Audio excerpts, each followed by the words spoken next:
স্বামী বিদেশ থাকলে দেবরের সাথে কি জায়েজ? লজ্জা নয়, জানতে হবে। আমি মাত্র 1 মিনিটের মধ্যে আপনাদেরকে বুঝিয়ে দিব, তাই এই বিষয়ে জানতে চাইলে না টেনে দেখুন। স্বাগতম আরও একবার আইডিটিভি ইউটিউব চ্যানেল থেকে। আমি আলেমা ছুকিনা বেগম। আমি আমার কথা শোনার জন্য আপনাদেরকে আমন্ত্রণ জানাচ্ছি। ভিডিওটি দেখে যারা একটি সুন্দর কমেন্টস করবেন, আমি তাদের সাথে যোগাযোগ করব। বিসমিল্লাহির রহমানির রহিম। প্রিয় মা বোন ও ভাইয়েরা, আজ আমরা একটি গুরুত্বপূর্ণ পারিবারিক বিষয় নিয়ে আলোচনা করব।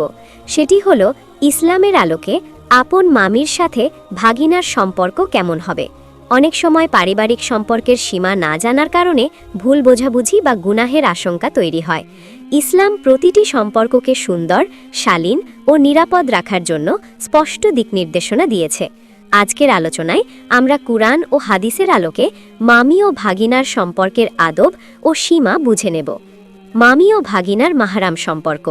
ইসলামে আপন মামি অর্থাৎ মায়ের বোন এবং তার স্ত্রী উভয়ই ভাগিনার জন্য মাহরাম সম্পর্কের অন্তর্ভুক্ত, অর্থাৎ মামির সাথে ভাগিনার বিবাহ চিরতরে হারাম।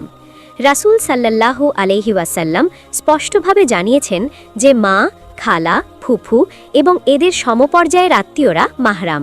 তাই এই সম্পর্ক ইসলামে নিরাপদ পারিবারিক সম্পর্ক হিসেবে স্বীকৃত। মাহরাম সম্পর্কের অর্থ ও গুরুত্ব। মাহরাম মানে হল যাদের সাথে পর্দার বিধান সহজ এবং যাদের সাথে বিবাহ কখনো বৈধ নয়। তবে মাহরাম সম্পর্ক হলেও ইসলামে শালীনতা, আদব ও চরিত্র রক্ষার নির্দেশ রয়েছে। মাহরাম মানেই অবাধ আচরণ নয়, বরং দায়িত্বশীল ও সম্মানজনক সম্পর্ক বজায় রাখা। সম্মান ও মর্যাদার সম্পর্ক। ভাগিনার উচিত মামিকে মায়ের মতো সম্মান করা। মামিও ভাগিনাকে স্নেহের মতো স্নেহ করবে। এই সম্পর্কের ভিত্তি হবে সম্মান, দয়া ও পারিবারিক ভালোবাসা। ইসলামে বড়দের সম্মান করা এবং ছোটদের স্নেহ করা ঈমানের অংশ। পর্দা ও শালীনতার বিষয়।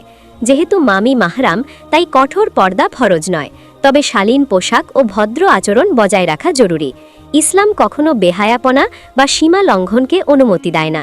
ঘরের পরিবেশ যেন পর্দা ও লজ্জাশীলতায় ভরপুর থাকে, সেটাই কাম্য। আচরণে সতর্কতা।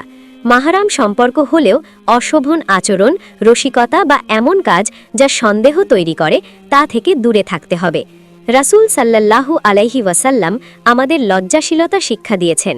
লজ্জা ঈমানের অংশ। একাকী অবস্থানে সতর্কতা। যদিও মামি মাহরাম, তবুও অপ্রয়োজনীয় একাকিত্ব এড়িয়ে চলা উত্তম। ইসলাম সবসময় ফিতনার দরজা বন্ধ করতে চায়। পরিবারের পরিবেশ যেন নিরাপদ ও স্বচ্ছ থাকে, সেদিকে লক্ষ্য রাখতে হবে। কথাবার্তায় শালীনতা। ভাগিনার সাথে মামির কথাবার্তা হবে মার্জিত ও পারিবারিক। হাসি ঠাট্টা হবে সীমার মধ্যে। কোনো ধরনের অশালীন কথা বা ইঙ্গিত ইসলাম সমর্থন করে না। শিক্ষা ও নসিহতের সম্পর্ক। মামি ভাগিনাকে দ্বীনি শিক্ষা, নসিহত ও ভালো পরামর্শ দিতে পারেন। ভাগিনার জন্য মামি হতে পারেন একজন অভিভাবকের মতো। এই সম্পর্ক ঈমান বৃদ্ধির মাধ্যম হতে পারে। সম্পত্তি ও দায়িত্বের বিষয়ে সততা ও আমানতদারি। মামি ও ভাগিনার মাঝে লেনদেন বা দায়িত্ব থাকলে সেখানে সততা ও আমানতদারি বজায় রাখা জরুরি। ইসলাম আত্মীয়তার সম্পর্ককে আর্থিক বা পার্থিব কারণে নষ্ট করতে নিষেধ করেছে। পারিবারিক বন্ধন দৃঢ় করা। এই সম্পর্কের মাধ্যমে আত্মীয়তার বন্ধন শক্তিশালী হয়। আত্মীয়তার সম্পর্ক রক্ষা করা আল্লাহর নির্দেশ। মামি ও ভাগিনার সুন্দর সম্পর্ক পুরো পরিবারে শান্তি আনে। গুনাহ থেকে বাঁচার শিক্ষা। ইসলাম শুধু বৈধতা দেয় না, বরং গুনাহের পথ বন্ধ করে দেয়।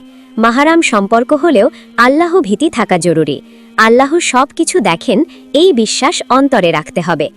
প্রিয় মা বোন ও ভাইয়েরা, ইসলামের আলোকে আপন মামি ও ভাগিনার সম্পর্ক একটি পবিত্র মাহরাম সম্পর্ক। এই সম্পর্ক হবে সম্মান, স্নেহ, আদব ও শালীনতায় পরিপূর্ণ। মাহরাম হলেও সীমা লঙ্ঘনের সুযোগ নেই। ইসলাম চায় পরিবার হোক নিরাপদ, শান্তিময় এবং গুনাহমুক্ত। আসুন আমরা সবাই ইসলামের নির্দেশনা মেনে পারিবারিক সম্পর্কগুলো সুন্দরভাবে রক্ষা করি। আল্লাহ তাআলা আমাদের সবাইকে সম্পর্কের আদব বোঝার এবং তা মেনে চলার তৌফিক দান করুন। আমিন।